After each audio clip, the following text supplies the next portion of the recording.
మరి చిలుకూరు బాలాజీ దేవాలయంలో పెద్దలు చాలా కాలంగా సౌందరరాజన్ గారు, వారి తర్వాత ప్రధాన అర్చకులు రంగరాజన్ గారు ఇక్కడ ఏదైతే సేవలు అందిస్తున్నారో వారిని ఇవాళ అగౌరవపరచడమే కాకుండా ఈరోజు రాష్ట్రంలో అధోగతి పాలైన శాంతి భద్రతల సాక్షిగా వారి మీద దాడికి దిగడం ఏదైతే ఉందో నిజంగా కూడా అత్యంత దుర్మార్గమైన, అత్యంత నీచమైన కార్యక్రమం.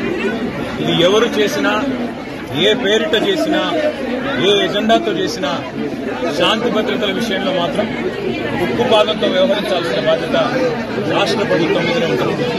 ఇవాళ భగవంతుడి సేవలో నిమగ్నమయ్యే పెద్దలు రంగరాజన్ గారు, సౌందరరాజన్ గారి కుటుంబం పరిస్థితి ఈ విధంగా ఉంది అంటే మరి ఈ రాష్ట్రంలో శాంతి భద్రతలు ఎంత అధ్వానంగా ఉన్నాయో దీన్ని బట్టి చెప్పవచ్చు.